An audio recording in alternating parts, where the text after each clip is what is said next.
Get started, and if you can take your seats, that would be terrific.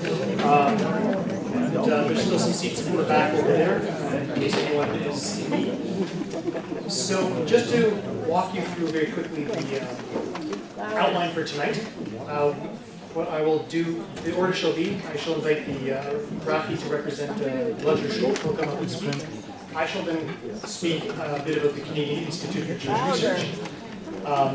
Following myself shall be the Consul General of Israel, Galit Baram. After her shall be the Acting Consul General for India in Toronto, Mr. Navinder Pal Singh. And after that, we will then have... Can everyone hear me? That's better. So, Kranti, take note. It's going to be adjusting. So after the Acting Consul General for India shall then be Professor Farias. She will speak. There will be a brief question and answer period, and then Ariella Daniels will come up and thank Professor Farias for her presentation and thank her on behalf of the audience. So that's the outline for tonight, and I'm now going to invite Rafi Ramirez to come up and tell us all about the Lodzer Schule.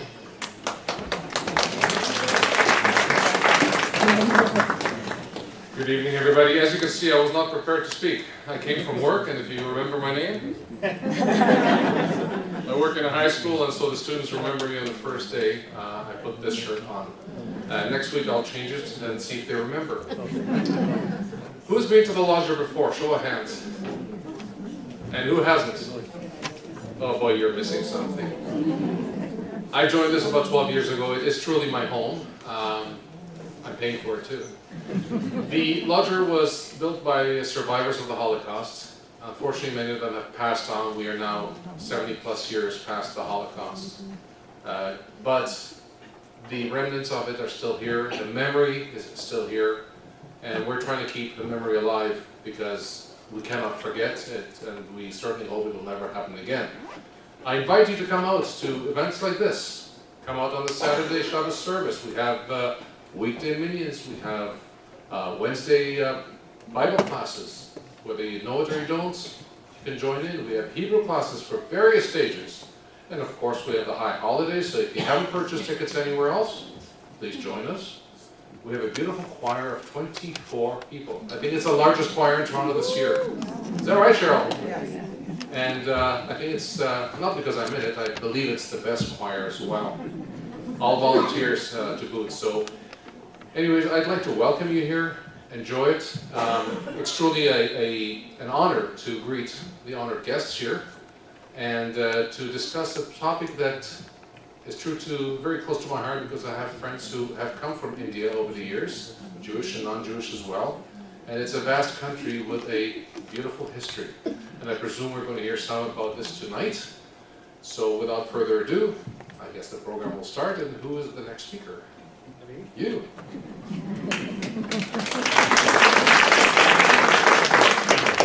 Thank you, Rafi. So just a quick word about who I am, and let me make sure everyone can hear me. Yes? Sound okay? So for those of you who do not know me, I'm Alan Herman, and I am one of the Toronto co-chairs for the Canadian Institute for Jewish Research. Just a quick word about who we are. We've been around for 30 years. We were formed initially in Montreal as a group of professors who took a look at what was happening at the university campuses in Montreal and said, we do not like the unchecked anti-Semitism and misinformation about Israel that is taking place on the campuses, and we do not like the response that we're seeing happening from the community. So we are going to do what we can. We're going to take matters, and we're going to have our own events. And this group of professors, led by Professor Fred Krantz, who's based at Concordia, they organized conferences, they organized advocacy training classes, they organized publications, everything they could to inform students and the community about the facts that they needed to know how to answer misinformation and anti-Semitic misinformation wherever they came across it. 30 years later, we've expanded our mandate. We are now in Toronto. We've been very active in Toronto for the last several years. And tonight's event, the Jews of India, this is a very special event for us, as it is for all of you. For us, this is the first time as an institute, that we have explored this topic. And if tonight is the first time that you are coming out to a CIJR event, I invite you, after this event, after tonight's talk, come speak to me, or come speak to Doris Epstein. She's another co-chair, she's sitting right here. Come speak to us so that tonight becomes the first of many more events that cover this topic, because we want to work with you. So, having said that, that's my pitch, and I look forward to speaking after. I shall now be followed by the Consul General of Israel for Toronto, Ms. Galit Baram.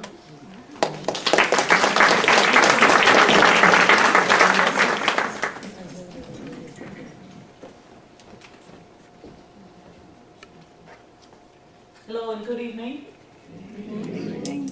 Erev Tov. It's so good to see so many people in the audience. It's wonderful. It's a fascinating subject that we're going to discuss today, and I'm very grateful for this opportunity. I'm grateful for the involvement and the commitment of the Jewish community here in Toronto in bringing speakers and learning about Israel, discussing issues that have to do with Israeli society. I think that I'm very fortunate to be an Israeli diplomat serving here in this country, and especially here in this wonderful community of Toronto. You keep us at the Israeli consulate very busy, always on our toes. And I encourage you just to see what we do here, and we are active on so many levels. Please follow us on Facebook and Twitter, Israel in Toronto. If you haven't signed up to our newsletter, I encourage you to do so. We've been celebrating relations between India and Israel, 25 years of wonderful and very close relations. This year, we had a visit of an Indian president to Israel, a visit of an Israeli president to India. The Prime Minister of India visited Israel as well for a series of meetings and visits in different Israeli institutes, and he signed different agreements, and both he and Prime Minister Benjamin Netanyahu expressed their willingness to expand this cooperation in the economic field when it comes to security, for example, exchange of intelligence, and definitely high-tech. We are very proud of Israel's achievements when it comes to high-tech, advanced technology, and definitely India has a lot to offer. And there is a very strong basis for cooperation on these issues. We also acknowledge in Israel the long history and the contribution of the Jewish community to India, and we're going to hear about it today. When we Israelis go to the Israel Museum, and if you haven't done that, then I definitely encourage you to do so, then visit the Judaica department and see the beautiful synagogue, the Indian synagogue of the Jews of Cochin, built in the 16th century, that was transferred to Israel, to the museum. It's beautiful. When Prime Minister Modi was in Israel, he visited that particular synagogue. Jews from India contribute greatly to Israeli society, and now, looking in retrospect to their arrival to Israel, it's been quite a long time. There are films that describe their arrival to Israel and how they moved to little villages and towns in the Negev and in other parts of the country, and how they contributed greatly to the strength and resilience of Israeli society. There is one particular film, which is my favorite, that discusses this issue of the contribution of Indian Jewry to Israeli society, to the nascent state of Israel. Turn Left at the End of the World. If you haven't done so, I encourage you to go and see this film and see how cricket was taught in the middle of the desert in Yom Ham. Definitely quite an experience. Go to Ramle Lod market for some scents and spices brought to Israel directly from India. And if you really want to learn about the core of the love between the two relations, then talk to Israeli backpackers. Our young men and women, after finishing their mandatory military service, go to India in large numbers. And we Israeli backpackers tend to travel in hordes, and we tend to be a bit noisy, and we attract a lot of attention, more than our fair share of attention abroad. And we are received beautifully, warmly, with open arms all throughout India. I would like to introduce my husband, who is sitting here in the audience, Nissan Amdul. You see him respectable here in a suit and a tie, but Nissan, after finishing his own military service, 5 years of service at the IDF, went to India and traveled around the country for months and months, almost a year, I believe, before returning to Israel and joining the Foreign Service. And it always remained as a very positive, a very fond memory in his heart. The condition before we got married was that I would learn to cook Indian food, which is very demanding. I'm still working on it. I'm not quite there yet. Nissan was supposed to be our next Consul General in Bangalore, actually. We were looking forward to this adventure that was cancelled in the last minute. But there is some catching up to do. And one day, who knows? We'll have our own Indian adventure, diplomatic adventure in this amazing country. We cooperate on so many levels. There are so many things that bring Israel and India together. Counterterrorism, we've had our fair share of terrorism. The pain, the struggle that comes from with it, the grief. And we cooperate very, very closely when it comes to security, when it comes to regional security, when it comes to the exchange of intelligence. Israel and India also established centers of excellence when it comes to agricultural technology, and we work very closely on that as well, with delegations traveling back and forth. In addition to that, when it comes to high-tech, when it comes to pharma, when it comes to innovation in aviation, for example, in other fields of expertise, then definitely we work very closely. And by the way, that particular consulate in Bangalore concentrates mainly on economic cooperation and commercial cooperation between the two countries. We have one embassy in New Delhi and 2 consulates, one in Mumbai and one in Bangalore, and our diplomats are extremely busy in this amazing country of yours, acting as Consul General. Such a great love, such good relations, and great friendship between our countries. I would like to welcome you, our speaker, professor. What a wonderful opportunity to learn about Indian Jewry and about their contribution to many countries around the world, in Israel and in other countries. CIJR, thank you so much for your work, for the wonderful work that you do on campus when it comes to academic circles in Canada. Definitely very, very important.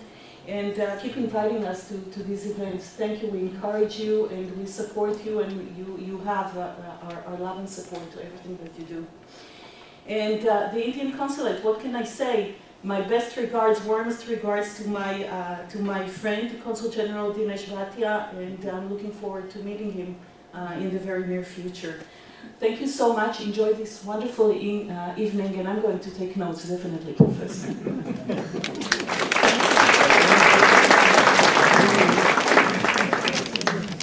Thank you very much.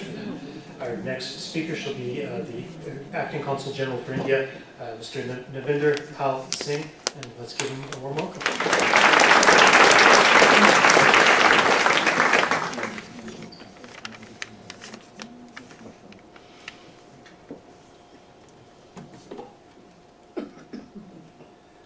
Good evening, friends. Because the Consul General has told everything, now I have nothing left. Anyway, I will read whatever. So, at the very outset, I would like to thank and congratulate the Canadian Institute for Jewish Research for honoring and recognizing the research work done by the Indian international scholar, Dr. Kranti Farias.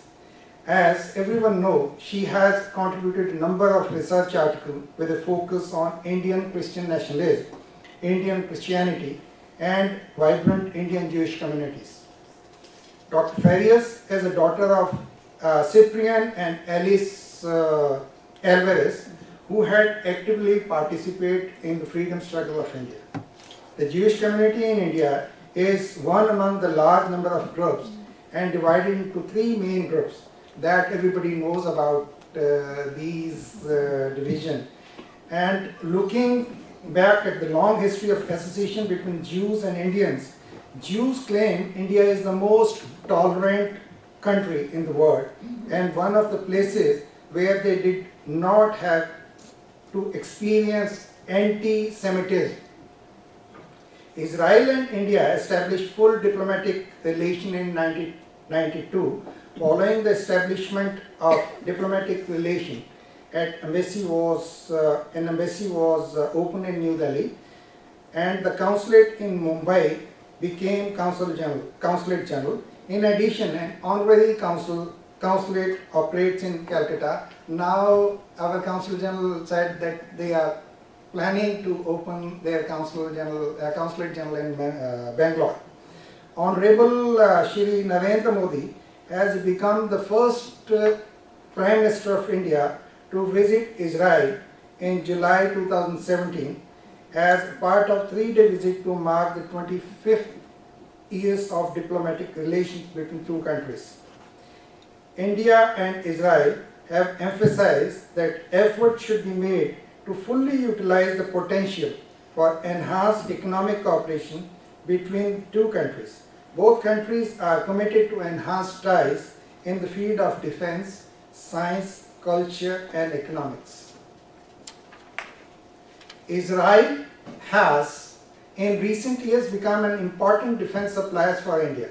Two countries signed an air and missile defense deals worth $2 billion in April in what Israel termed the largest defense contract deal in its history. There has been a focus on defense and counter-terrorism, as our Consul General has mentioned, that this kind of cooperation enhances the confidence that countries have with each other. Bilateral trade at times was worth 200 millions and mainly consisted of diamonds. By 2016, that figure had skyrocketed to 4.16 billion, excluding defense expenditures. In 2016, India accounted for 3.3% of Israel trade with import and export, excluding agriculture, textile, machinery and chemicals, and mineral products. Thank you very much for listening to this small speech.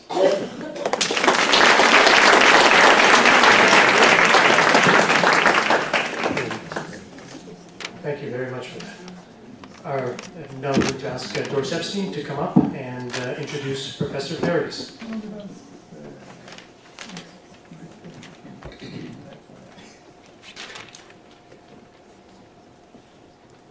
Hi, everybody.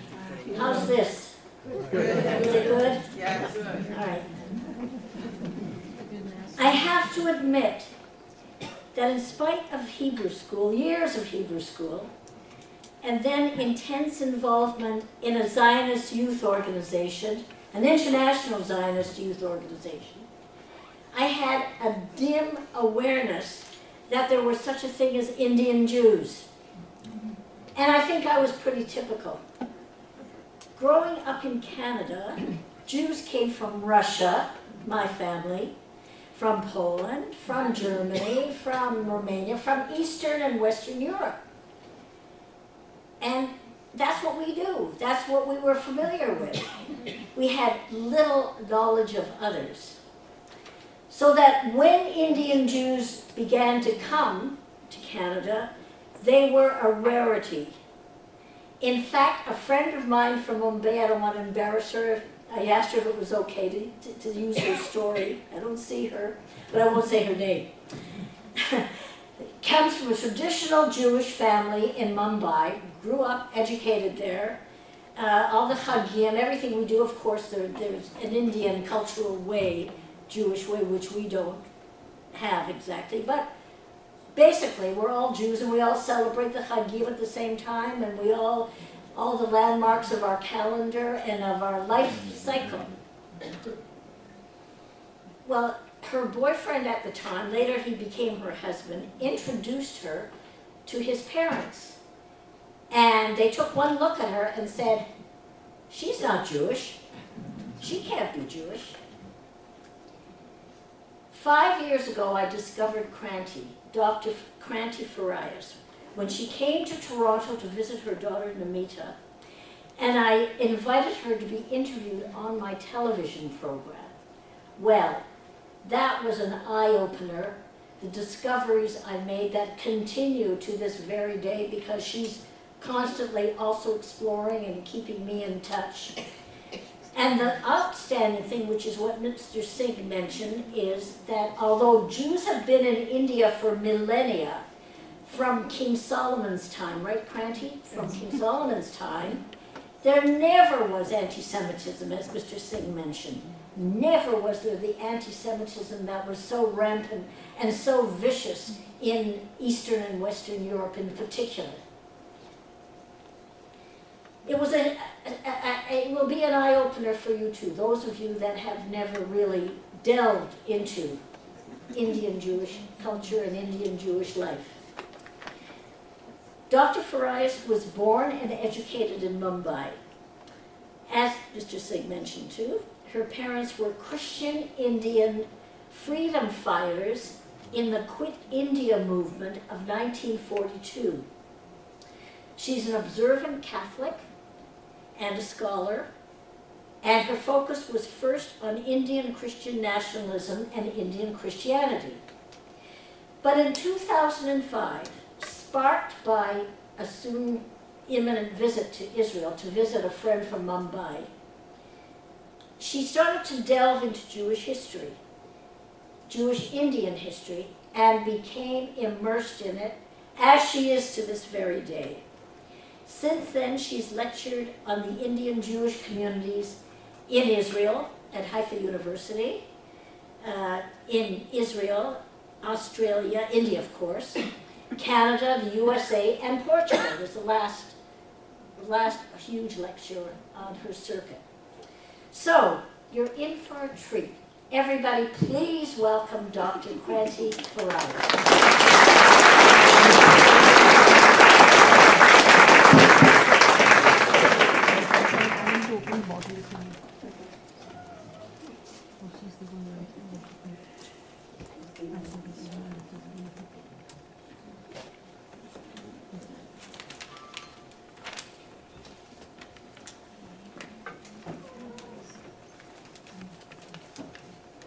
I think I must begin by thanking my dear friend Doris. Kranti, you have to speak loud on that mic, really loud. Belt it out. Okay, is that okay now? Yeah.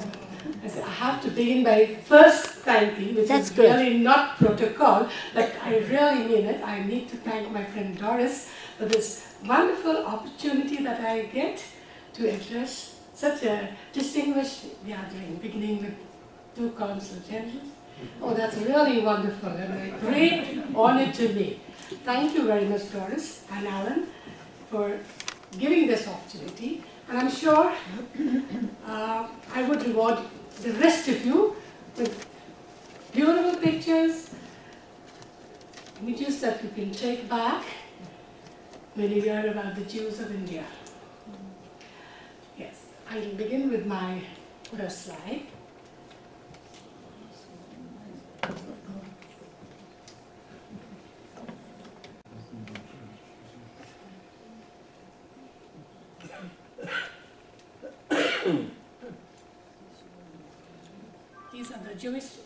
These are the Jewish settlements. Yeah.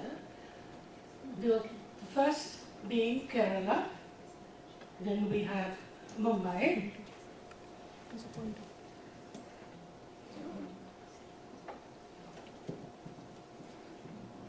That's Kerala, Mumbai. Then the next community that we know about and we learn about are the Baghdadi Jews, first of Kolkata.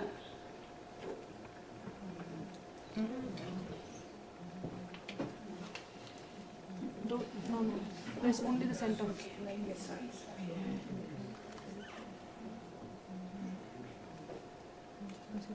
I'm not so familiar with this at this angle.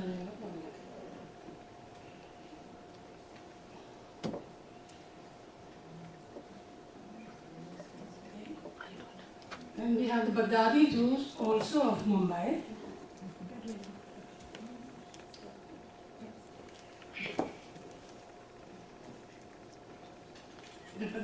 Jews of Kolkata, followed by the Baghdadi Jews of Mumbai. Then more recently, we hear of a new resurrected community. Most of you by now would have heard about them, the Mizo Jews, the Bene Menashe of the Northeast. And even more recently, I came across this new community, which has still not been recognized, but they say they are the children of Ephraim, so they call themselves the Bene Ephraim community. They are in Hyderabad, in South India, in the state of Andhra Pradesh.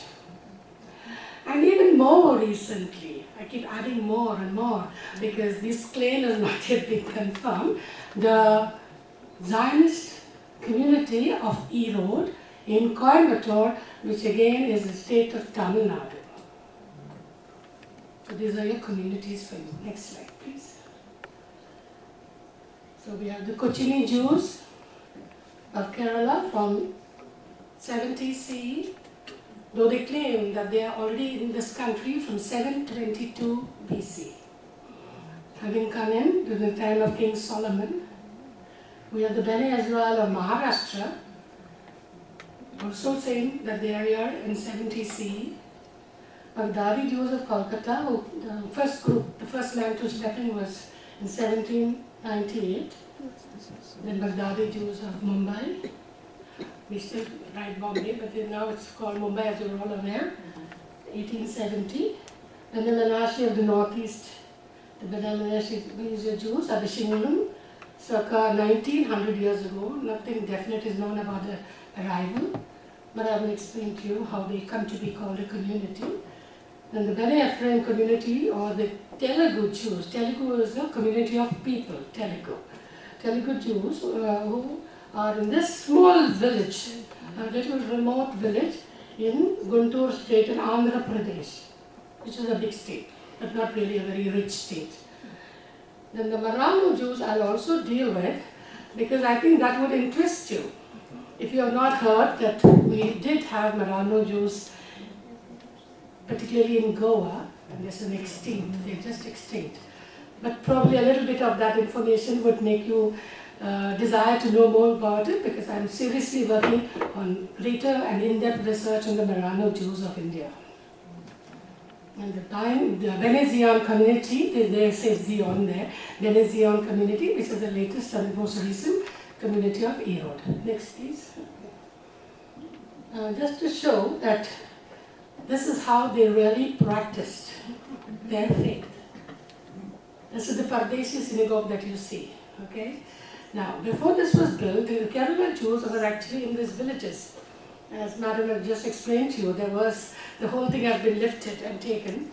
It would have been one from either Parur or that village, which were where they first landed and remained and were practicing their faith till the Portuguese entered into the scene, and then they fled towards the Cochin Island, where they were given shelter by the Raja of Cochin.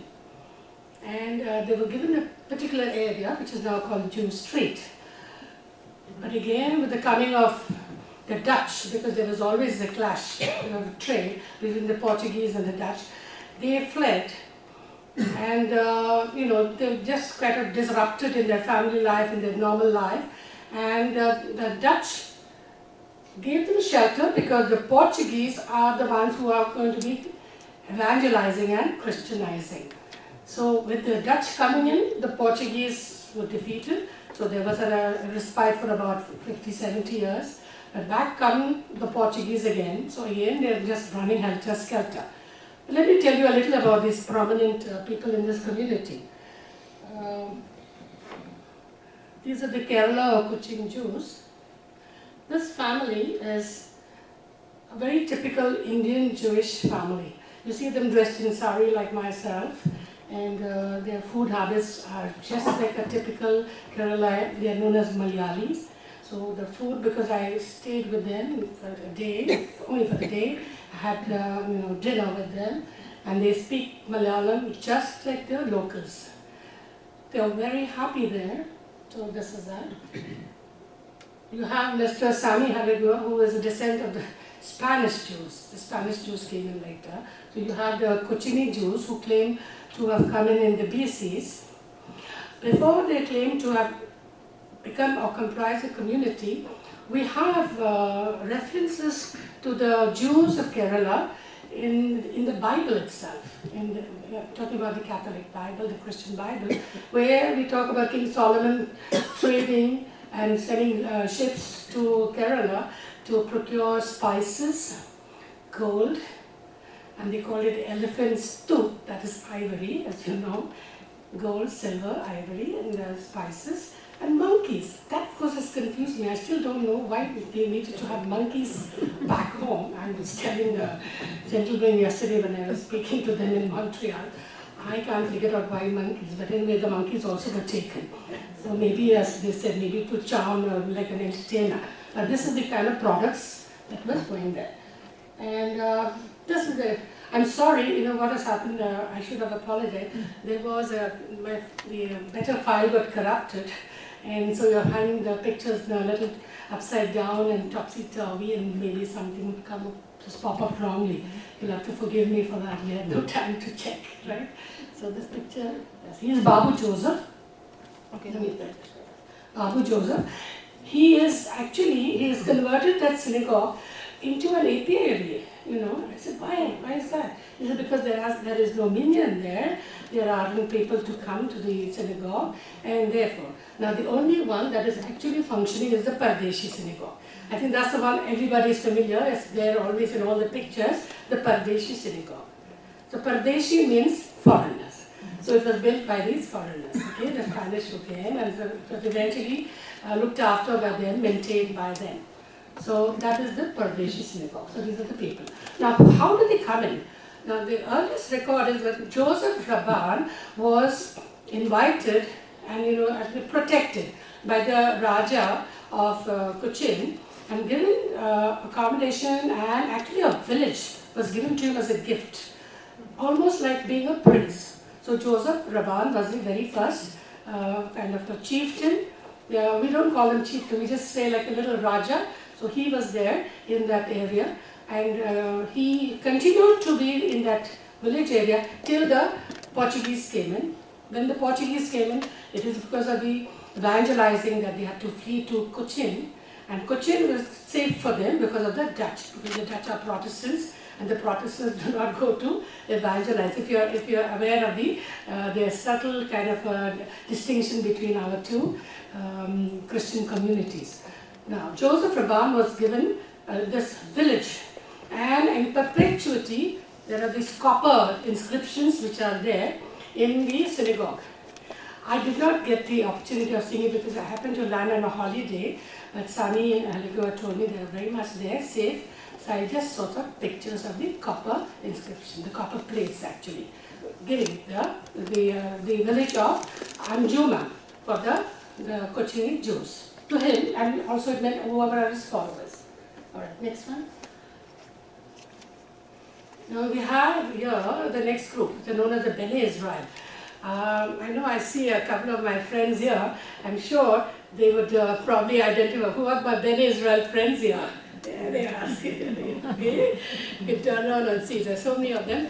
I'm so happy to see that they are present at this lecture.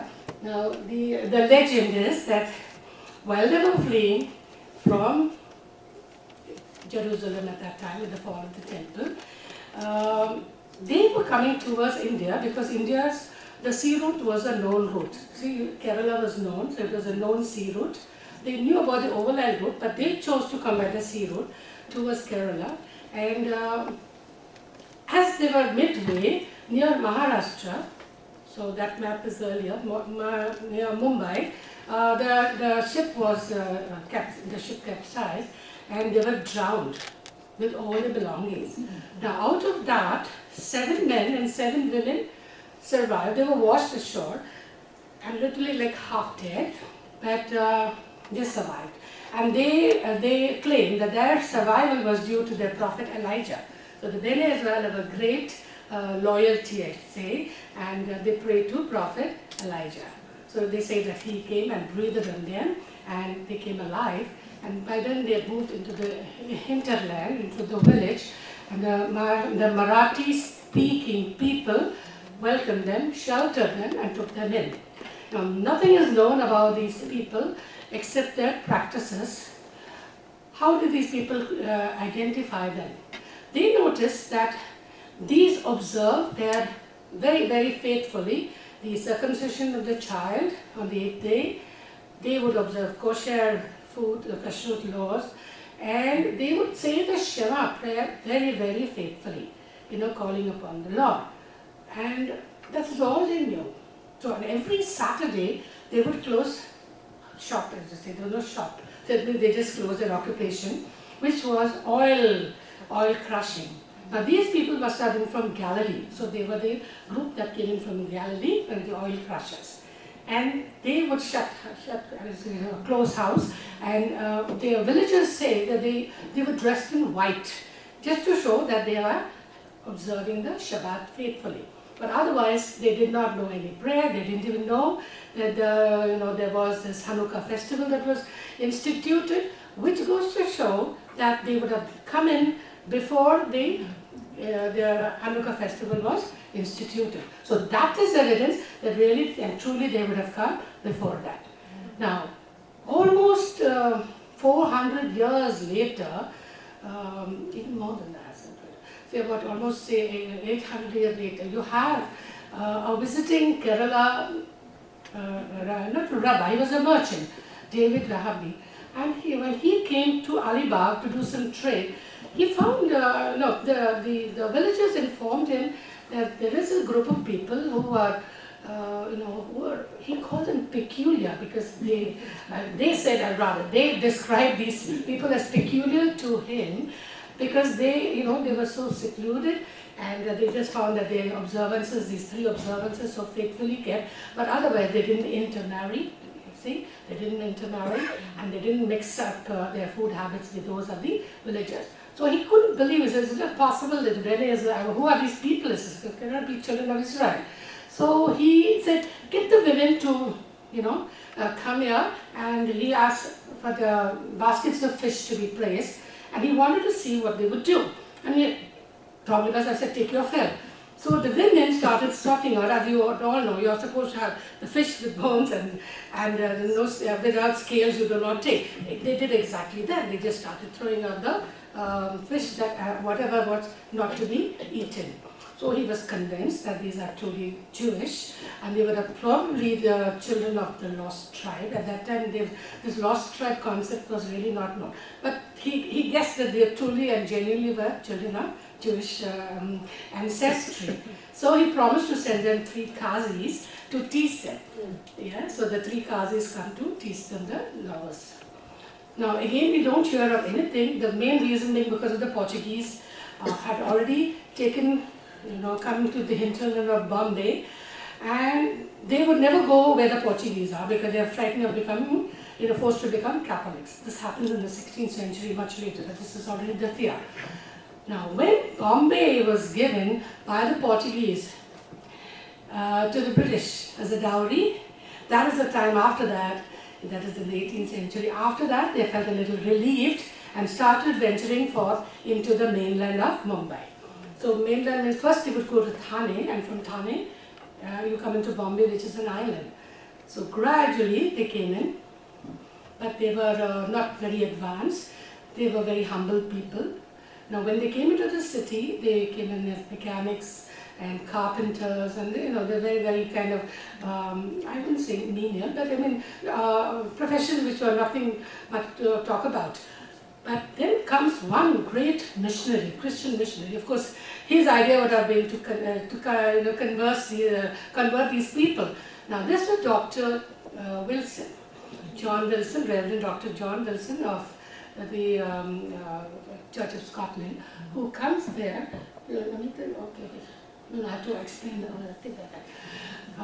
And he opened the first Marathi school for them, so that they were able to be some education, and also a school in Hebrew.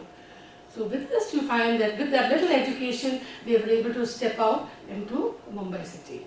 Then again you don't hear much about this, their achievements or qualification, till you find suddenly in the year 1798, a synagogue is built by one Samuel Devekar. So he was commonly known as Samaji.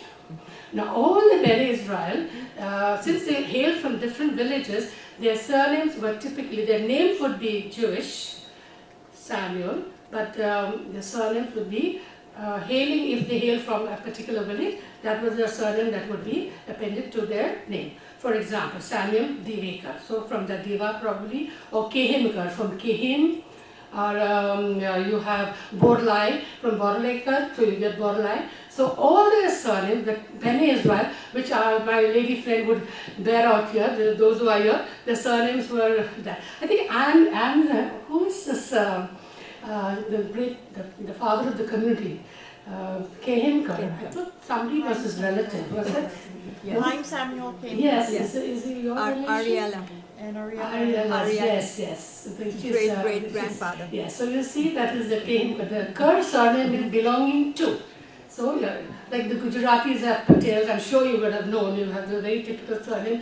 Our consul, you can always tell them, singing when they have to be from the Punjab, so this way. So these were the people who took the village surnames and they came into Bombay city. Now, little later we find suddenly they are flourishing well with the education that Dr. Wilson gave them. They were able to even go as far as graduation. We have very famous Joseph Rajapurkar, who rose to be on the board of the university, Bombay University, and he was a professor of Hebrew. But these are all the products. I mean, we must genuinely, in fact, acclaim that these were the products of the English-speaking English schools who meant to really help the poor. At the same time, there was one Reverend Lord who pathetically admits that with all his attempts, he could not get even one convert. So never mind that. It also goes to show how strong was the faith of the Bene Israel. Yes, it's to take best of good, the good of best of, and the good of both worlds, and same time to be faithful. Okay, so this is the Alibag place. Yeah, this is the original place. We went to the Alibag synagogue. Now Mita is my daughter, the one who's operating. She and I went, and these are the pictures taken there. Of course, this is the renovated synagogue, but that's where the first synagogue was built in Alibag, where I told you they were found, the bodies that were washed ashore. The little village is called Navagaon. Okay, so that's the next one. Now, the first Bene Israel synagogue in Mumbai was built in 1796. Now, this man, Samuel Samaji, he was Samaji in the Indian way, he was Samuel Devekar. He was captured during the Mysore War, and he was brought in front of Tipu Sultan. I'm sure most of you would know the tyrant Sultan of Mysore, Tipu Sultan. Tipu Sultan had all these soldiers of the British, with the British Army brought before him. And at that time, when he said, "Who are you?" So this Samuel said, "I am a Bene Israel." So when the Queen Mother heard that he was a Bene Israel, the son of Israel, she warned him, and she counseled him, said, "No, he is our brethren, because Ishmael and Israel, as you know, and do not put him to death."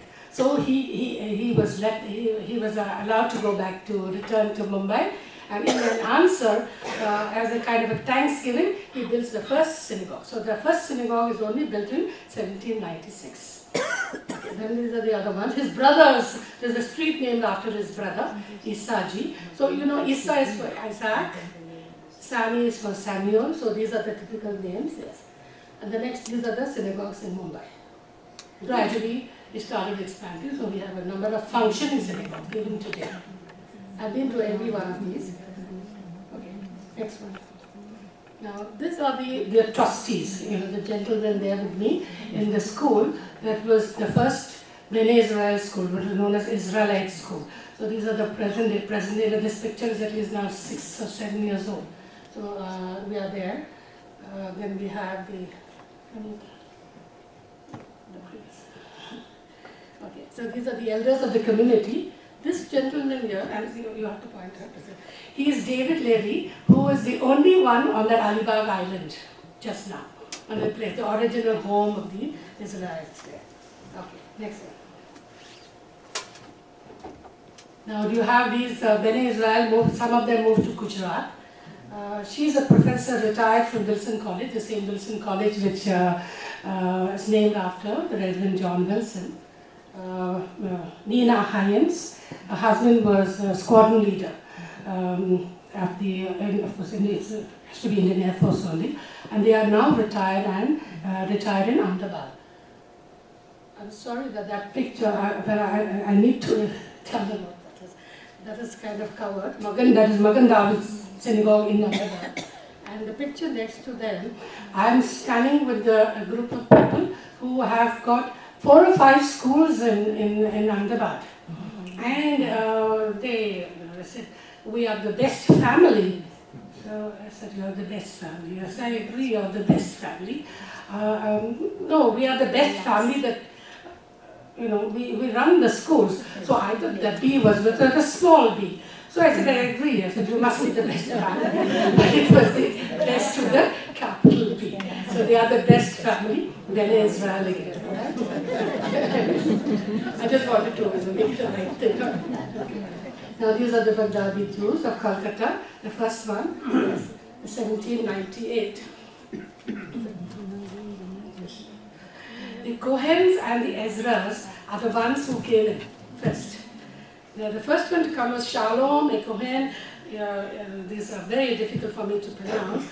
He came in from Aleppo in 1762. Okay, he first moved to Cochin and then moved towards Calcutta. Now, these Baghdadi Jews were trading in jewelry, particularly jewelry and tobacco and spices. But it was mainly jewelry that they came from, and they did very well. Soon after him came Joseph Ezra in 1821. Now his contribution is really great because there are 2 streets named after Joseph Ezra in Kolkata. And the street is named after him, and there is a hospital, and there is a girls' school. These are all. I cannot go into so many details because then my lecture will be too long drawn. Okay? Good for you to know that the Calcutta Jews had really contributed very, very meaningfully, and they were very secure. You know the reason why they fled and came to Calcutta, because they had to flee from Iraq.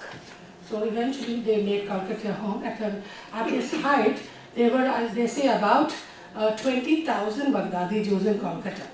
But today, we have only 3 seniors there. David Nahum, who runs the bakery, the family bakery. There is a lady, you won't even believe, she's about almost 90.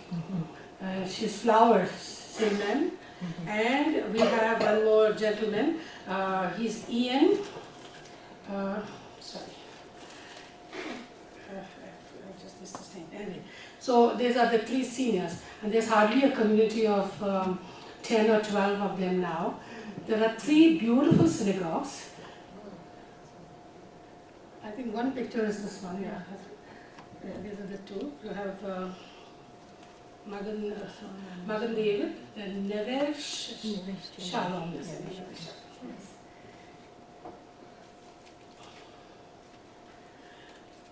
Now this Muslim gentleman is actually the caretaker of these 3 synagogues. Every Friday he faithfully goes and lights the candles because there is nobody to light the candles to. So the functioning synagogue is only one, Magan David. That's also great to see whether they can get a minyan, otherwise there are no Calcutta Jews left. Okay? So that is the street where he has his bakery, David Nahum Rana. Okay, yeah, so the Magan David, yeah, these are the synagogues. I went there and I was it's such a beautiful synagogue, even though they're old. The drapes are all in total kind of torn apart, but it was so magnificent. They were so magnificent, I was very impressed, and I was so edified also. I said, this is something beautiful. Just like our normally cathedrals, the Catholic cathedrals are huge, But this Jewish synagogue was one of the best that I saw. Even it is not functioning and not kept well, but they are beautiful. Yes. Okay. So you want to just see the names in some okay. All right. Now these are the Baghdadis of Mumbai. The father figure is David Sassoon, of course. David Sassoon was a man who contributed a lot to Mumbai's development. He's the one who has built this David synagogue, the David Sassoon Library, and as a summer palace, they moved to Pune, where they also have a synagogue, which is that one, they're known as Lal Deval. Lal means red, Deval means actually, Deval is in Hindi, which Deval is temple. So red temple, so it's commonly known as the red temple because the Hindus wouldn't know to say synagogue, no? They just call it the Lal Deval, means red temple. Okay. So these are the... Now we come to the Delhi. Any of the Mizo Jews here? I would love to, anybody, yeah? From the northeast? Nobody? Okay. Now, I met these people again. I went there in 2005. I thought they had already, the whole lot of them had gone. The way they were telling me, everybody's going. So I went post haste to see who these people were. And I didn't stay with them because they were very secretive. They were a very closed community. Out of the sheer fear, probably, that somebody would intrude and government was not willing to let them go. They had a center called Shavei Israel. Michael Freund has started the centers, beginning with Mizoram and Manipur. And these people were sheltered. So when I went to the center, they wouldn't even allow me to get inside the premises. But then I had a priest friend who was friendly with them. He was a Catholic priest. I don't know how he was friendly with them, but I went along with him. And then I was permitted to talk to them and meet them. The chief person there is Jeremiah Namte and his wife Tamara. Now their history is very interesting. They claim that they had come in by the overland route. You see, overland route is as well known and known as the sea route. Now they say after the fall of the temple, the fall of Jerusalem, they came by the overland route. You have to just visualize because I do not have a map to show you. From Jerusalem to Afghanistan to towards Tibet, then towards China, and they settled in hiding in the caves of China. But in China, they were afraid that they would be hounded out because Buddhist caves or confusion or something. So they left. In fact, they were saying that the Chinese dogs ate up our scrolls. I couldn't quite understand why would dogs eat scrolls, first of all, the Torah scrolls. So I didn't know what. So whether they meant it figuratively or they really meant it, but I assumed it was figuratively. What they meant probably was they didn't allow us to practice our faith. So they were so frightened that they would be converted, persecuted, that they turned towards Burma, which is the next neighboring state, and from Burma they were still not feeling very secure, the Karens of Burma, those are the people, and then they move on to Mizoram, which is to the north, and in Manipur. These are the two northeast states. Now, after years and years of mixing, and the last time that I spoke about them, I was even saying, these were actually mixed in with the other groups, the other clans, which are the native, the indigenous clans, the Chin, Min, and Kuki tribes. Now, these tribes are ferocious. Some of them are ferocious. The Nagas. Last time when I said that, I think it was quite new. I said they fight to a certain extent to show their victory. The garland of the heads they wear around their neck. So that sounded really hideous. But these people were not that, but they definitely were from that Kuki and Chin Min. Now, what is very peculiar to them is that they burn after every 3 or 4 years. They burn the forest area and they move on to another area and they start having a kind of a farming and agriculture there. That's very typically only of these Mizo Jews. So these are the two. Now they have a center also at Manipur, which I again visited, the next state. So these are the two states, Mizoram and Manipur, that these hail from. Churachutpur is the main place where they are in Manipur. Now in Chirachutpur, they actually have a mikveh. I'll be showing you a picture of that. Otherwise, you don't find mikvehs all over. So they have a mikveh. I asked them who made that. They said ORTS helped them to set that up. Okay. Now these are the people, the Mizo Jews. You have a picture of a marriage of a very elderly couple. That is so interesting, so beautiful. That's after conversion. And that was a rabbi Rabbi Hanok, whom I happened to meet, and that's the picture taken with him. And the other one is at the airport as they were leaving. And the couple is Tamara and Jeremiah Namte. Now they all got those very typical chieftains' names. They are from the Silos. Silos are chieftains actually. They are from that family. But they reverted to Judaism. They said, I said, how did you become Christians? They said, when the Christian missionaries came to the northern area, especially the Presbyterians, we have Presbyterian and Baptists, not among the Catholics, and the Protestant churches. They told them, well, you are reading the Bible, and this is nothing but the Bible, and the Old Testament is the Bible. So you can, you can embrace a faith which is almost similar to you. That was cheating, of course, and I do fully agree that they cheated them. Yes, they cheated them, and they convinced them, and they became Christians. Now, about 30, 40 years ago, one of the elders had a dream, and he says, God spoke to him, and he was instructed that you are the children of the lost tribe, and you have to return home. You have to go back. It's the gathering of all the people, God's people. And then they started this whole movement, and efforts were made to go. So one of the first one to come was Rabbi Avikel, who came. He kind of mixed around with them. He studied their habits. He studied this, listened to their stories. One of the interesting features or facts that they spoke about was in their song was the parting of the Red Sea. Isn't that interesting? Their folk song has the parting of the Red Sea.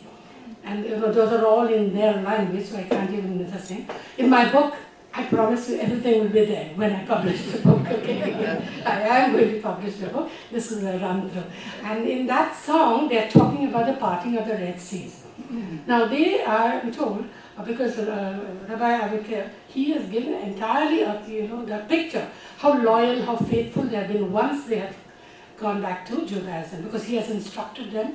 Instructors are to be sent from Israel also, so that they are, do the things right way, the kashrut or whatever the laws, you know that. I don't have to tell you, every law is there. So they have been reconfirmed, and every year about 200 of them are taken at the Aliyah, they make the Aliyah, through the help of Michael Freund and his Sheve Israel Center.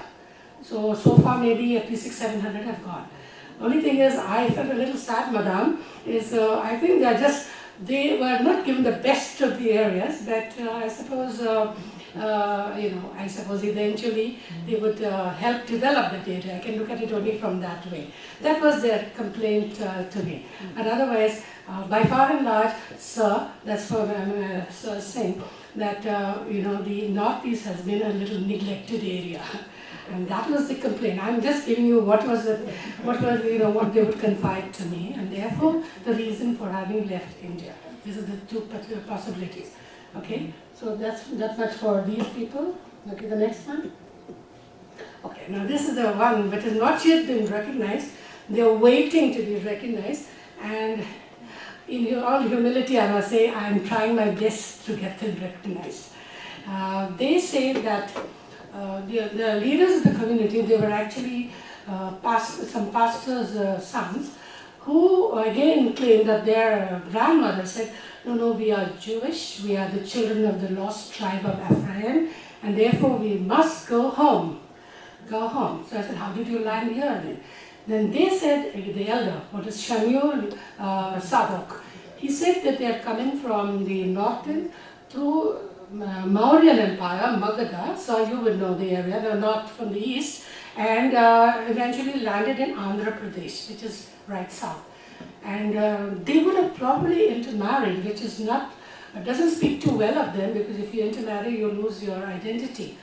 But when I met them in 2011, I really was so impressed with their sincere desire to go back to Judaic heritage.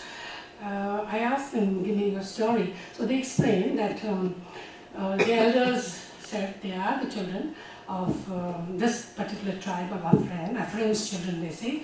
And they want to go back, and they've started learning Hebrew and following the whatever. So I saw them reading the Telugu, Hebrew, Bible, and I celebrated their feast with them. I was there for the Rosh Hashanah and for the Tashriq. Oh, those women said, come, you also have to take a dip.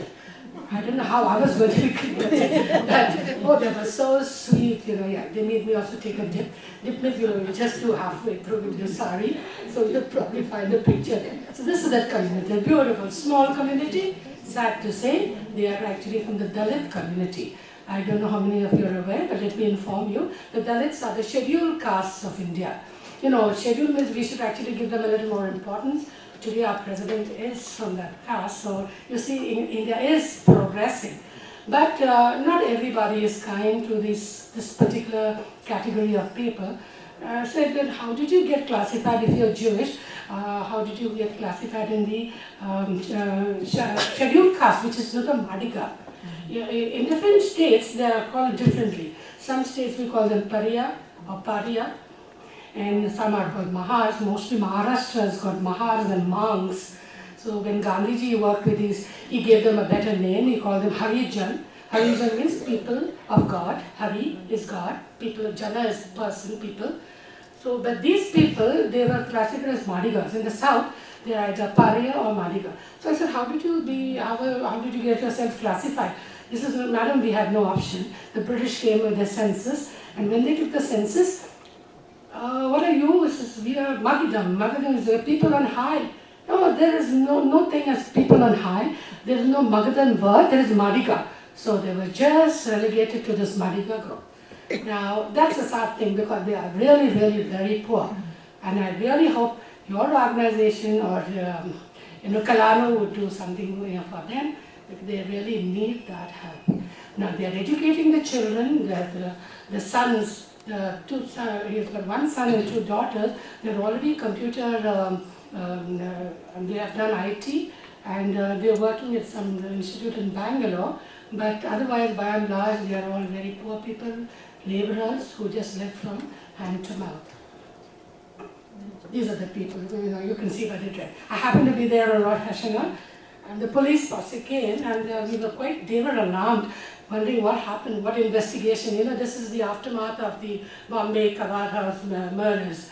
So he was reassured when he saw me. He said, no, madam, you go in front, you tell them you're the historian. So that is why, not that I wanted to project myself, but I just went to help them, feel secure. So there I am in the sari with them. I love those people, really, I'm in touch with them constantly for the last 6 years. Their daughter was married, and I tried to help in a small way. I can say digly in some small way. So these children are in touch with me. So the brothers, the elders are Shemuel Yacobi and Sadok Yacobi. Now the elder brother, he's now gone to Israel. He has migrated. But when I met him then, he had opened another area in Machilipatam, which is some 3 hours run from Hyderabad city, Guntur city. And there also he has built a small synagogue, which is in the picture. Yes, the picture to the last picture. That is Shemuel Yacobi. But there are only the family, there's only 6 of them, so they cannot be an Indian. But at least, he has made a kind of a synagogue, that's all. Yeah, there is one. Because it's only his family, his son and his daughters. Okay, that's a new one. I'm sorry, we were supposed to get more of these pictures and the file got corrupted. This is the most interesting now, new community at E-Road. So I asked them, how do you say you are children of Zion, They said, there again, the grandmother had retained the cap, and they said, she gave it to him at her deathbed to the son, and saying that you are also children of Israel. And she claims that they are descendants of Baghdadi Jews. So the first question is, how would Baghdadi Jews be in South India? Because Baghdadi Jews, as we know, are only in Calcutta and Mumbai. She says yes. this particular the father of this family, the grandfather, he was a trader. So there was trade. And which is an offside of this one is, I came across some references to Jews in Madras also. But we cannot call them a community. They never were a community. They were trading for some time and they went. But there were Jews also in Madras. Surely you know what Madras, today we call it Chennai, that's Madras of old. Okay, next one. Now to show you how faithfully they have all this. Okay? They have the bima, the haircut, everything. These are all the pictures I've taken for you. This is the one at Ruparel College, which is a progressive center. They have a kind of a center. It's known as Evelyn Peters Jewish Center, where they conduct Jewish classes. Kosher also food is prepared there, and children meet up on Sundays to have their instruction. So this is the community. The upper two pictures are in Manipur and Mizoram. Next picture. I got this rare picture of this circumcision with Britmala. I was very fortunate to get. I was most, I was very grateful to him for having given that picture, because I'm not very sure whether you all part with such pictures. Maybe he was ignorant, but he was generous enough to give me the picture of the Britmala. And this time I just got yesterday the picture from this Hyderabad group also of a Britmala. As I said, unfortunately, this slide has become corrupted.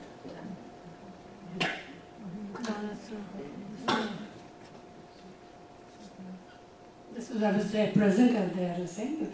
So first time I saw, washing the hand. I went into the kitchen, again she was washing her hand, and we had the meal. Now the gentleman in the extreme one, he was the driver of the car by which I went. But I said, okay, do we all sit together? Yes, of course we sit together, because the Mizo people, they do not make any distinction, like the rest of India probably, with the caste. We have got this very caste-ridden society. Shameful it is, it's still practiced. We may deny it, but it's there. But he sat with us, he ate with us, They say among us clans, we do not have any distinction, because they belong actually to the Kuki clan. Kuki, Chin, Mizo clan. That is the clan. So these are the people of the Mizo Jews. So that was that. The broken one actually is in Bombay. This is some years ago, I don't know whether they repaired it. And the other one to the right is actually in Churachandpur, which is in Manipur, northeast. As I told you, ORT has given them the money to build that.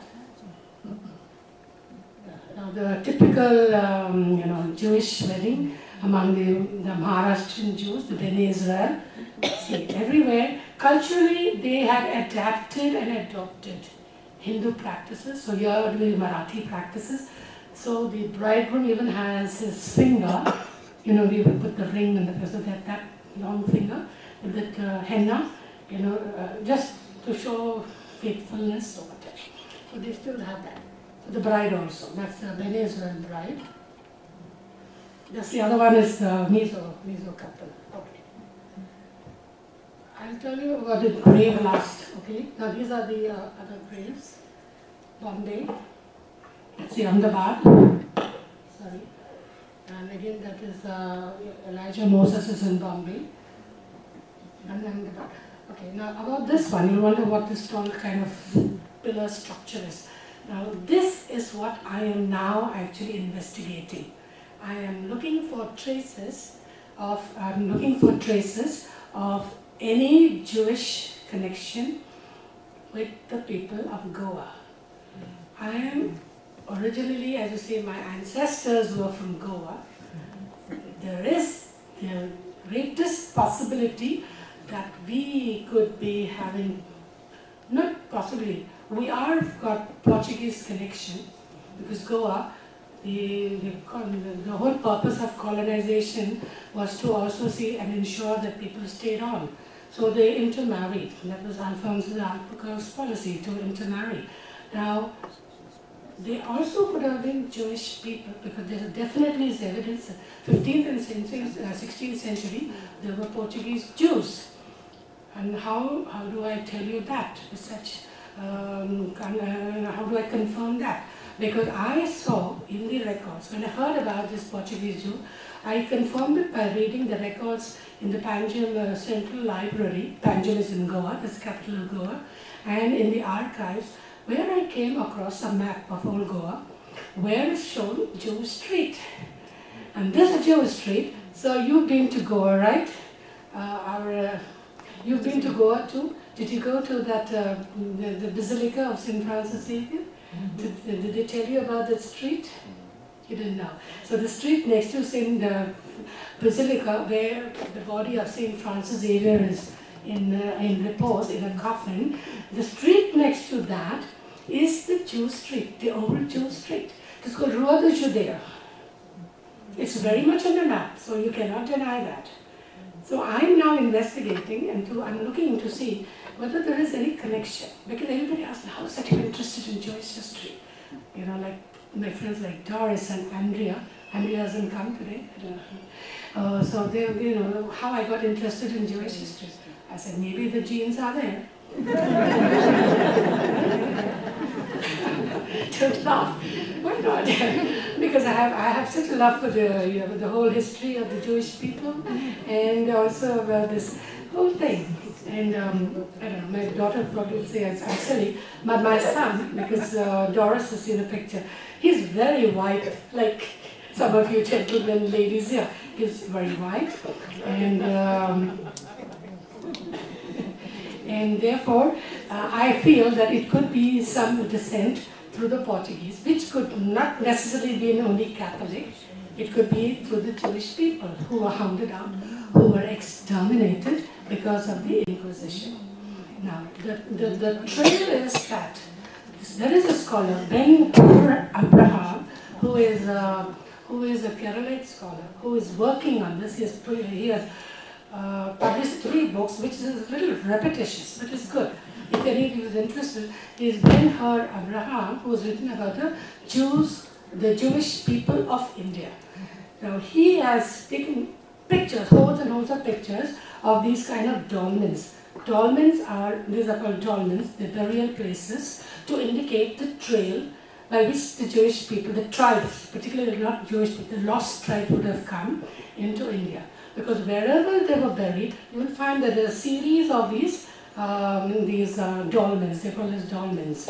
You find dolmens in Scotland too, and some of the people. So that is when they want to try to trace whether the dolmens means presence of Jews. So this is the dolmen. The rest are of course ordinary. So I'm going to now track down this way and through DNA testing whether we could be having any Jewish blood. Okay, next one. Yeah. So now the typical services, we don't have to explain, they're self-explanatory. Bombay Ferry Wharf is the place where they conduct the shofar. These are the upper picture, you know, by the features, you know, these will be from Mizoram, because they are Mongolian features. Okay, the Northeast people have Mongolian features. These are the same Northeast. Now this is from the Hyderabad community. Now you'll see also, you must have noticed what did I put there on the door? You have the little Torah scroll, yes? Every house has that, even in Bombay, right? Yes. Now these are the old to show the old and the new. Now this is the story of old Goa, the Maranos of Goa.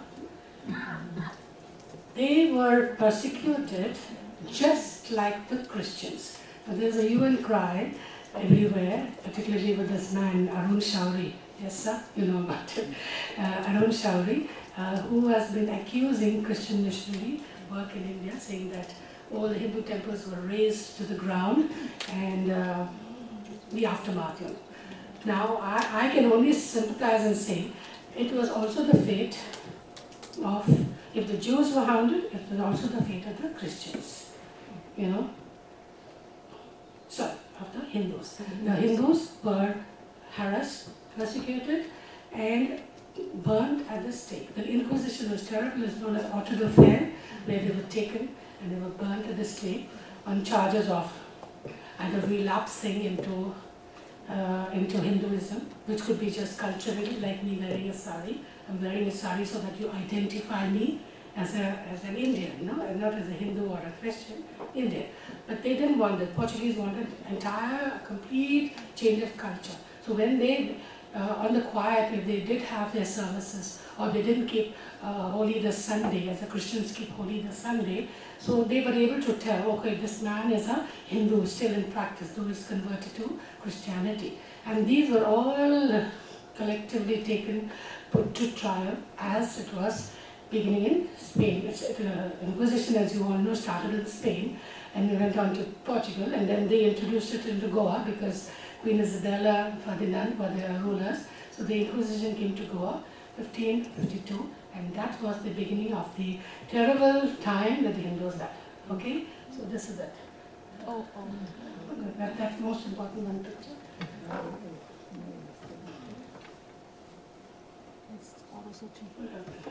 Just that one picture to tell you that it could be possible synagogues which are converted to churches. I'm sure they'd like to see that. Okay. These are the churches in Diwar and Shorao on the islands in Goa, which they say are possibly built on old synagogues. Now, these geneticists with whom I'm working, we are going by DNA testing because that is the surest way. Archaeology is not going to be able to give us that because they will not be bones. I even asked my friend, Professor Ross Barnard in Australia at Queensland, Queensland University in Brisbane. He says, no, strictly speaking, Jewish law, you cannot dig out exhumed bones. He said, you can't do that. So I said, how else will we do it? Because the geneticist wants to do it that way, get the bones, and they would probably be able to analyze and tell us whether there is any streak of Jewishness in them. So is that the last picture? Now this is the person, Dr. Garcia de Horta was one of those very prominent Portuguese personalities who was brought in actually by the Admiral of Portugal to do a study of herbal medicine in Mumbai. And they gave him this beautiful, huge mansion, which today is INS Angre, as a reward for his work and for his contribution. Now, when he died, he settled in Goa, and because the Inquisition was already in full force, full swing, they got his sister Catherine de Horta, who was also brought before the Inquisition, and she was questioned, and she admitted under pressure that she was actually a Marano Jew, and they were so harsh and so cruel that they burned her at the stake. And not only that, they wanted to know before that whether there were any family members left. And she admitted that Dr. Garcia de Horta was her brother. And you know what they did? They exhumed his bones and they burnt them at the stake. It's awful, no? When I think it's awful. I am sorry about that, but that happened not in my hands and in my times. But it's a very pathetic phase of history. As Sir has said, we are very, very secular. That was an anarchy episode. And only at that time, maybe at that time, the enthusiasm was so much. Okay? Now this is here. These are the schools that were started. I think they're all self-explanatory. That is the school. Sir Eli Kaduri School comes with a new name. And Rebecca Rubin got funds from Sir Eli Kaduri, who was a very big philanthropic from London. So the school, which was founded by Kehinkar, I was asking about Kehinkar. This is Kehinkar, the father of the Ben Israel people, right? Yeah. I'm the great-granddaughter. Oh, great. See. We're so glad that you're here, okay? This is Dr. Wilson that I spoke about, who had these Hebrew schools and Marathi schools for the people. Dr. Jarusha Gerard was a very famous lady, doctor. She did a lot of work for the ladies, especially being a gynecologist and a general practitioner for the ladies in Bombay, and she was given the Padma Shri. These are one of the higher awards that are given by the government of India. Now that's my friend with whom the whole thing started. Can you point out, Amita? Will you be able to show? Mona? Mona is next to me. Can you identify me? I keep looking different every time. Yeah. That's Mona Erolka, my friend, to whom I went in Israel. So So that group was the first time in Haifa. And this was in Sydney, and the other one I think is in Brisbane. And that's Doris. I can't say from this angle. Doris. That's Toronto. Oh, that's Toronto. Yes, yes. This was the last one I mentioned. You didn't find Taurus, it. Recognize yourself. Okay, is that all? Yeah. Okay, that's This is the center. close to that, yeah. I don't remember. This is the historian of the Goan community, Mr. Percival Narona. He's stone deaf now, but he is so knowledgeable. He's gave me a lot of information about the Portuguese Jews. Mr. Percival Narona. And he's Ben-Hur is the bearded man with the soldier's kind of costume. He is the one who's doing a lot of studies on the Jews of India. And the other two are That's it. That's it.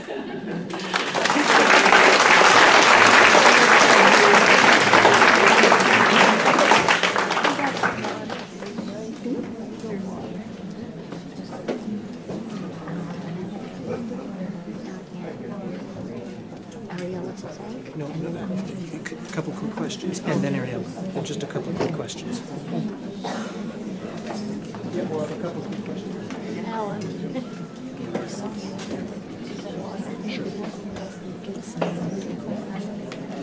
We have a mic here for We questions. need you to have that microphone. I'll go up to the mic in a minute, but I urge you to line up. I'm sure you're bursting with questions. Come, feel free. There's a microphone right there. Yeah.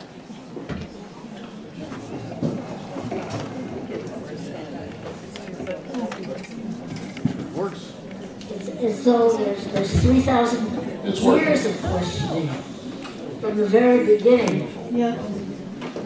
We've encapsulated in an hour thousands, millennia years of Jews in India.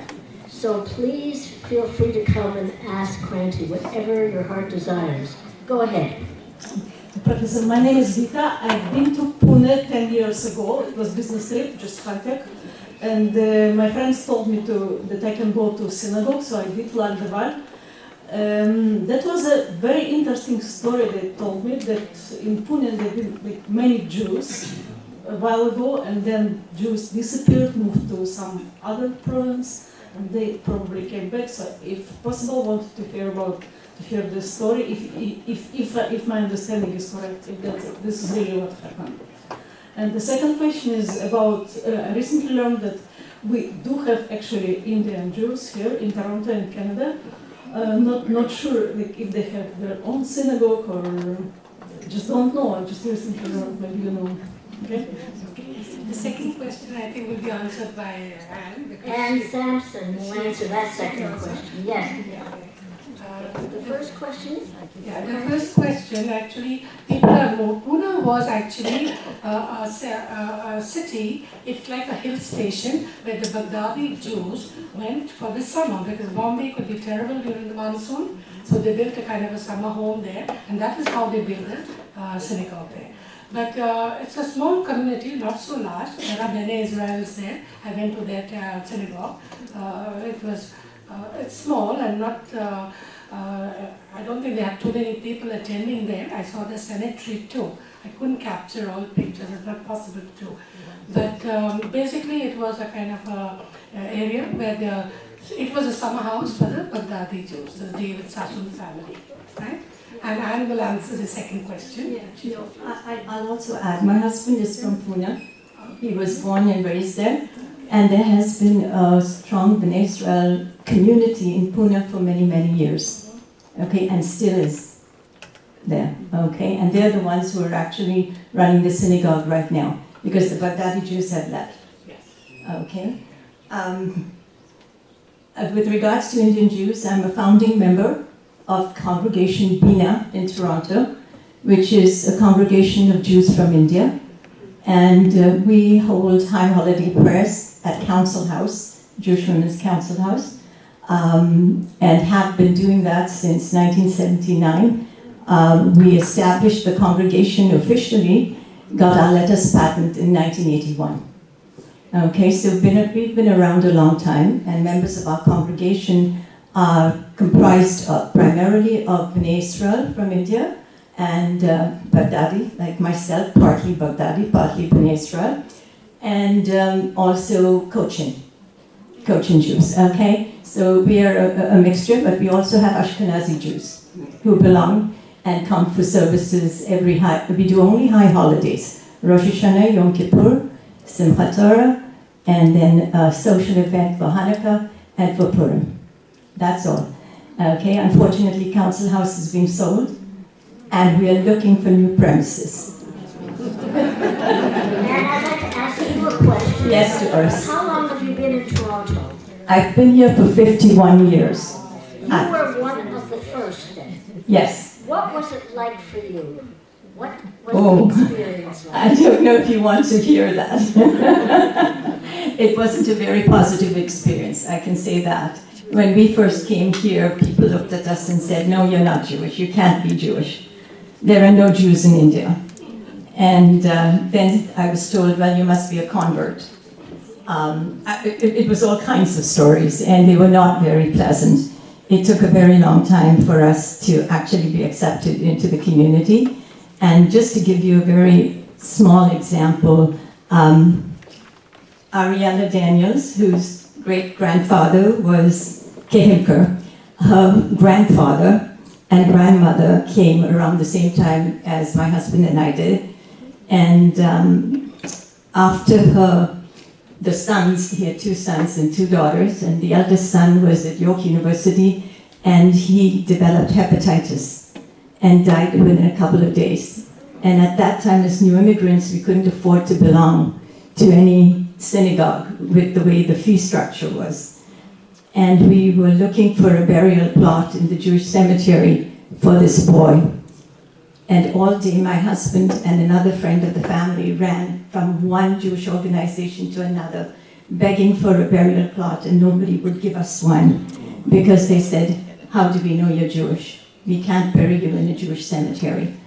And eventually, at the very end of the day, they went to the Lubavitchers, who finally gave them a cemetery plot for this boy. So that kind of tells you the kinds of experiences we had when we first came here way back 51 years ago. I'm glad to say it's not the same today. Actually. Yes, it is. It's changed a lot. Kranti, two little things I'd like to touch upon with you. One is when you spoke about the henna, and you referred to the fact that it is custom that has been taken from the Hindus and the Muslims. That's not quite accurate, because henna is used by all the Sephardic Jews. It was used in the Middle East, and it goes way, way back in terms of biblical times. So there is a biblical connection with henna, okay?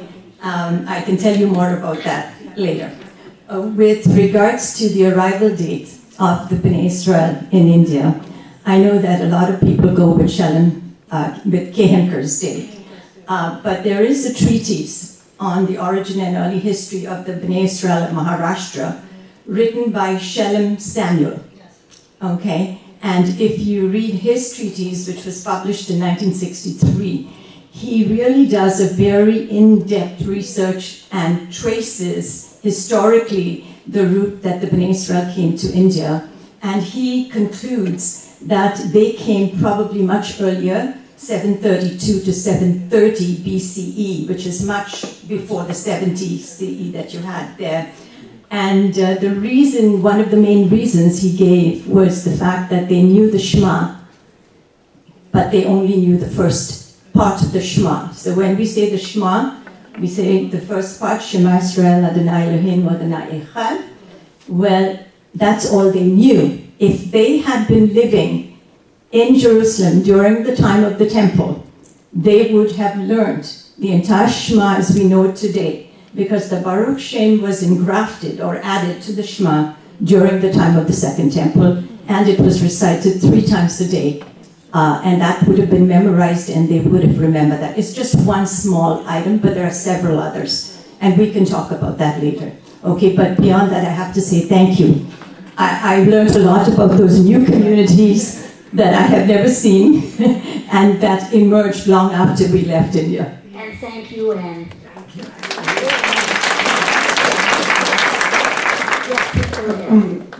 We know that the cow is a sacred animal of the Hindus, who form the vast majority of the Indian population. So I'm wondering about the cuisine of the Indian Jewish communities. Did they become vegetarian in order not to offend their Hindu neighbors by slaughtering cattle? The Jews, you're talking the Jews, did they become? Did they become vegetarian? Yeah, they also abstain from eating the flesh of the cow, yes. So generally speaking, they do not eat beef, what we call beef, the flesh of the cow. Right. But they do eat meat. Anything else? They do eat meat. They're very typical that I met. They abstain from eating. Cow, yes, but not goat. Goat, And lamb, not lamb. chicken. They lamb, chicken, yeah. So they eat goat, lamb, and chicken, but not beef. But cut by the Jews, kashrut. Oh, of course, slaughtered kosher. But it's not. Okay, thank you. Goldie. Thank you very much for a wonderful, enlightening lecture. I'm sure myself and all of us, we have learned an awful lot about the Jewish people in India, but also the non-Jewish people in India who have permitted Jewish people to strive as you have described.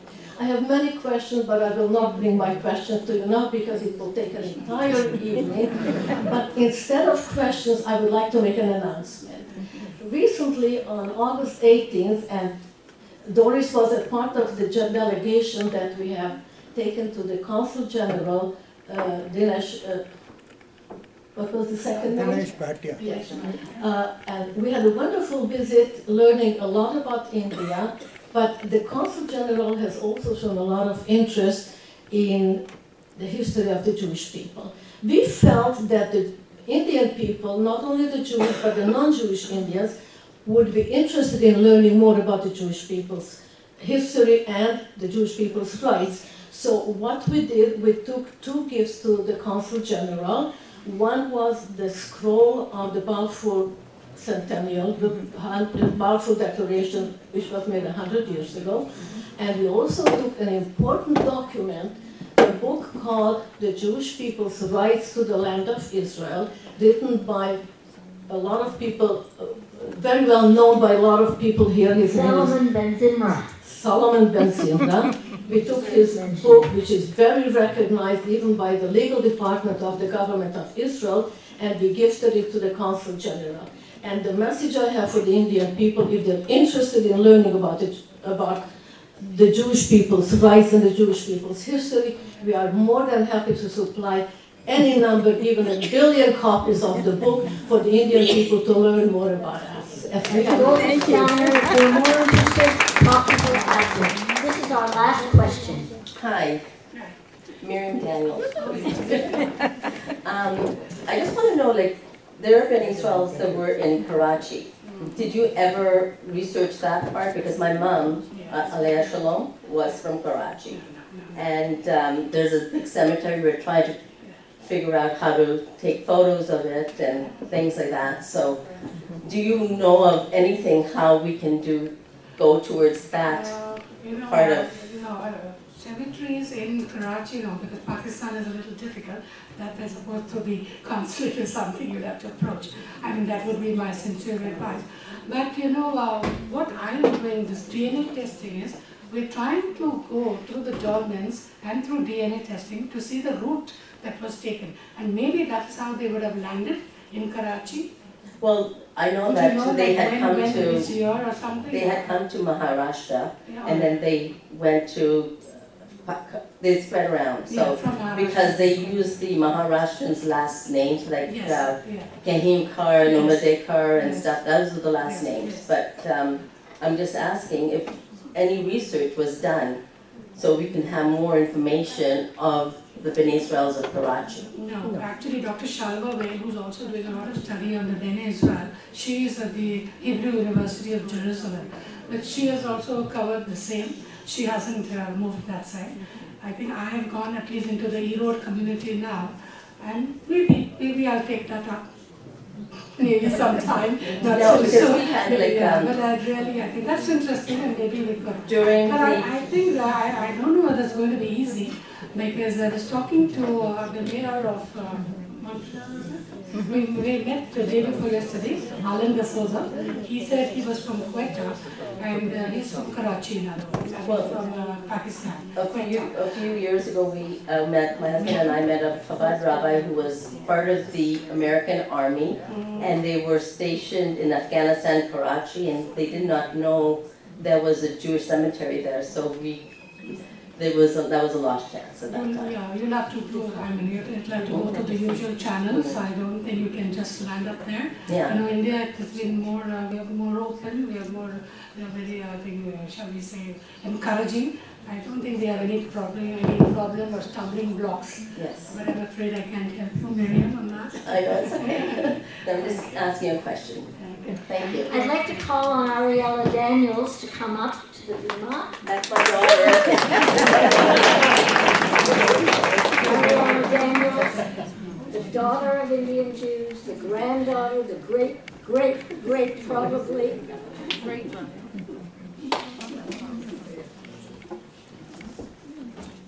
I hope you guys can hear me. Yes. Make sure that it's kind of short, so.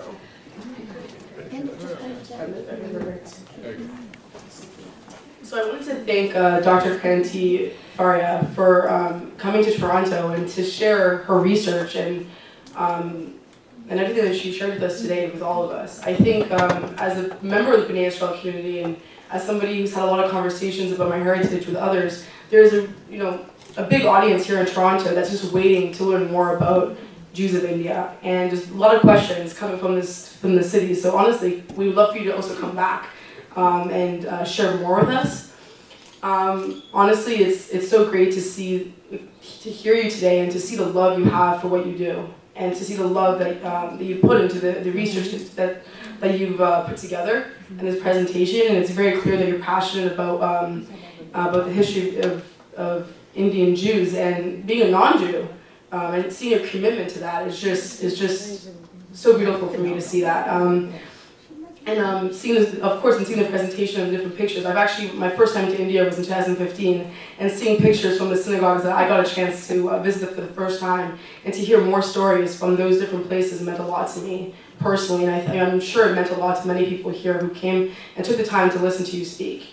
I took a lot of interest, especially to the comments you made and the research that you presented about the other, I guess, not as major communities that I never knew much about. Like, I knew a lot about Baghdadi Jews, Kochini Jews, B'nai Israel, but to hear about B'nai Menashe, B'nai Ephraim, and the other communities that you mentioned today was especially interesting for me.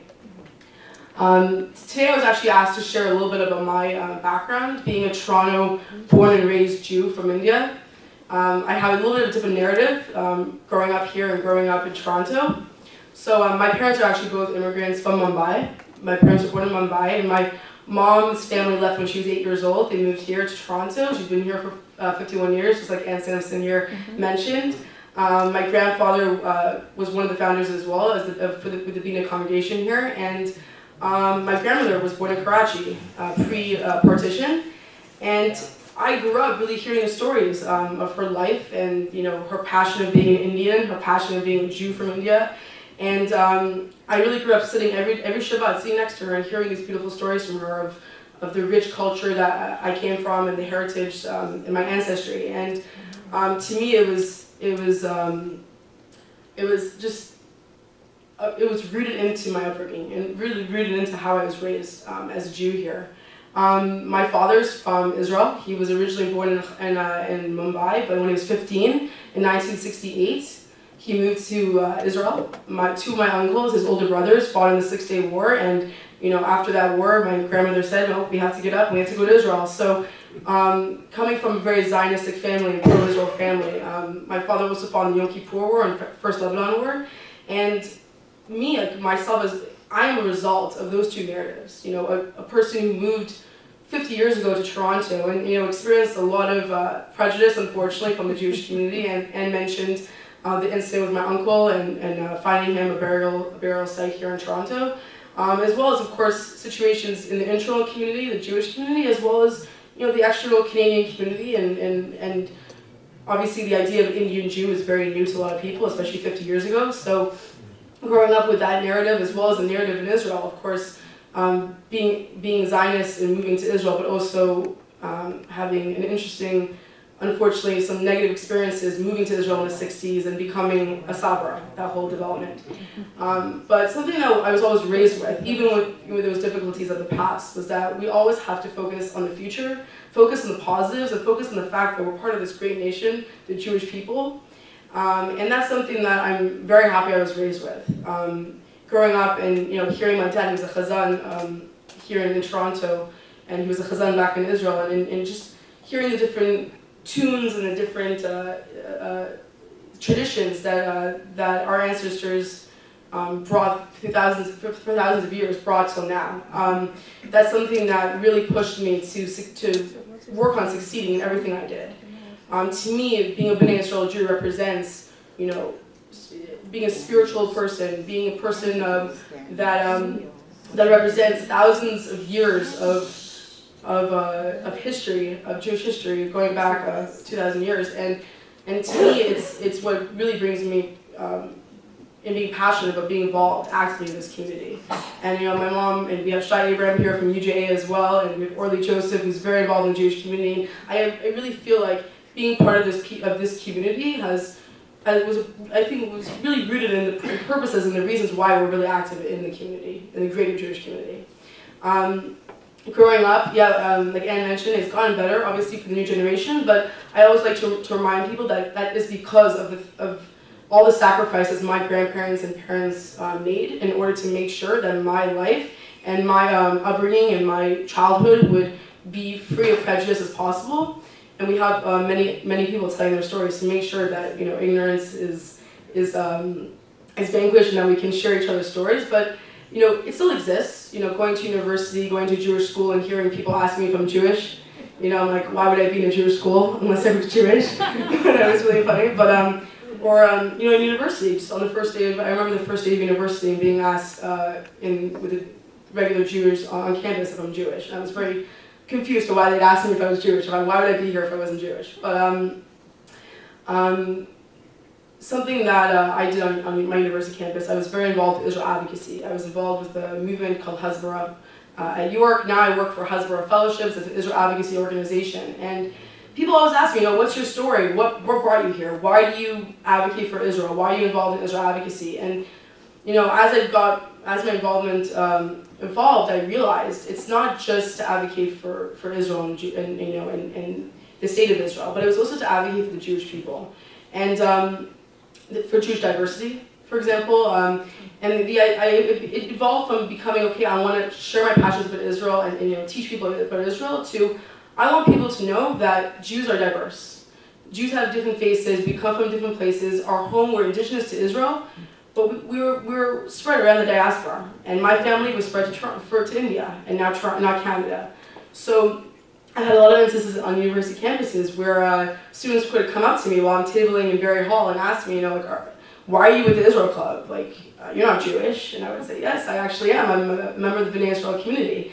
It's one of the funniest situations was actually we were tabling in Berry Hall, and a Pakistani student from York University came up to me asking me I've never met what are you doing here? And I was like, I'm Jewish, my family's from India. And he says, what? You're brown and you're Jewish? No way, how is that possible? And he even asked me to take a picture with me because he thought it was amazing how he could meet a brown Jew. It was quite funny. But I found that actually being Indian and being Jewish actually brought a lot of opportunities. It opened a lot of conversations. Whenever someone would tell me, hey, you're the first Jew I ever met, I would always say, thank you. I'm very happy that I can be your first impression of this beautiful community. And please ask me as many questions. I'm not so knowledgeable, I'm still a young person, I have more knowledge to gain, but I can answer as many questions as possible and maybe find other sources for you to get your answers. But I had a lot of comments. We would make relationships with other non-Jewish clubs, and I remember my friend who was actually he's an Assyrian, part of the Christian minority in Syria and Iraq, and he would say, I have to tell you, Ariella,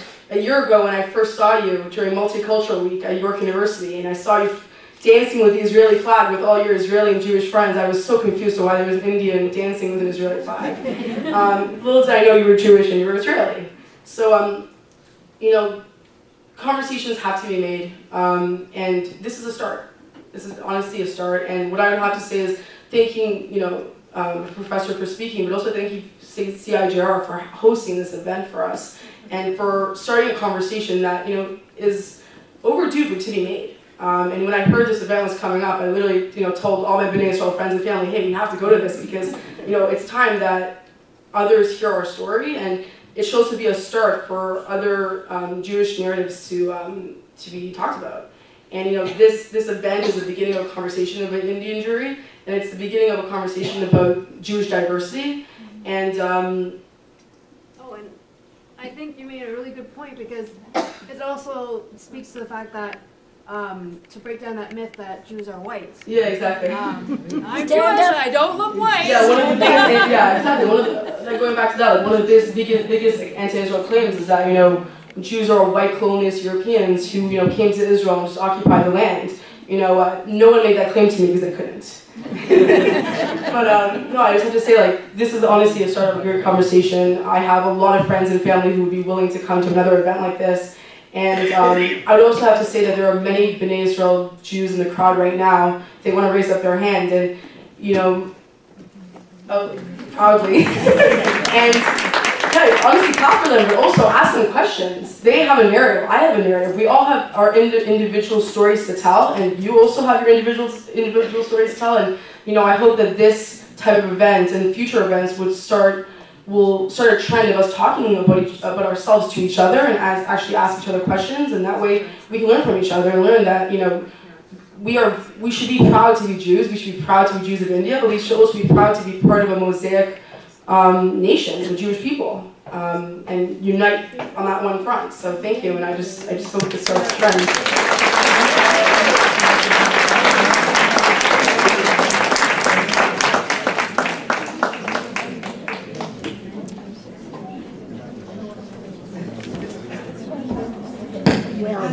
Alan, just one. I know you don't conclude after a conclusion, but I just wanted to talk. I don't think I'll shut you down, Kranti. Thank you. The same great Chaim Keimkar, which I forgot to mention, it just struck me just now. He has actually acknowledged the love that the Indian Jewish people felt for India. He says that Israel is our motherland, India is our fatherland. Right? Are you all in agreement? So this concludes the formal part of our evening, and I have just two quick things. First of all, a big thank you to all of you and our speakers. Thank you very much for making tonight happen, and to the Lodzer Shul and to our Consul Generals and Ariella and all of you. Thank you very much. You are encouraged. You are actually being ushered into the back area where there's coffee, tea, cookies, and there's lots of schmoozing and good networking that awaits. But please do that over in the other area, because otherwise you'll trip and get hurt. Could any of our speakers, could all of our speakers tonight come up here to the front? We're going to take a group photo. And thank you very much. I look forward to talking soon.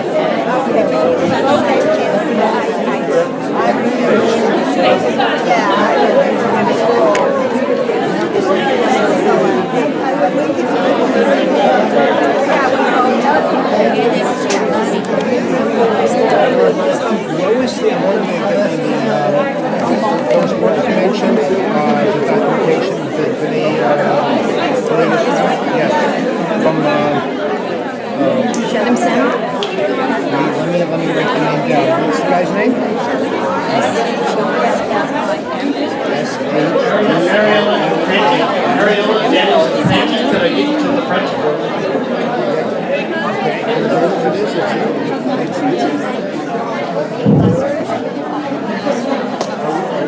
Is it available? I have a copy. Israel came, then if they came in... Casualties on the origin. Okay, so the Assyrians started deporting people in the 740s. So that would be consistent. Now, here's my question. There's been some speculation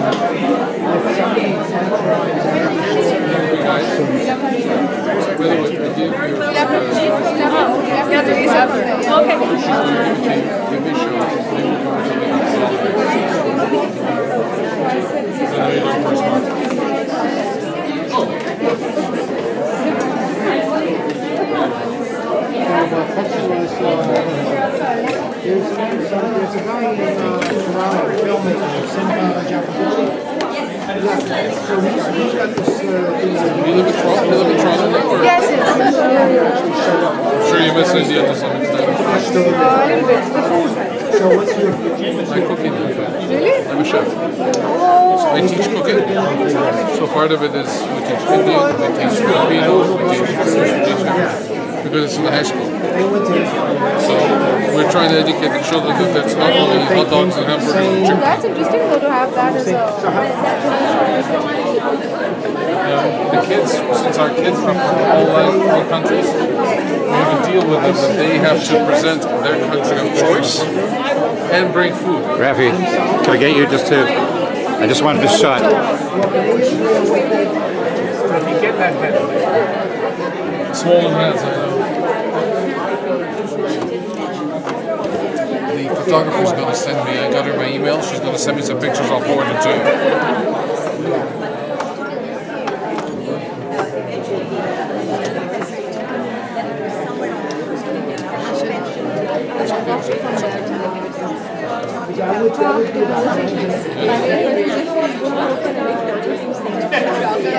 That's why I love having it just the designated USB stick.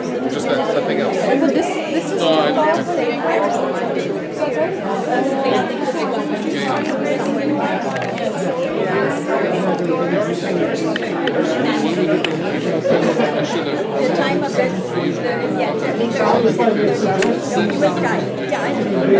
Shalom.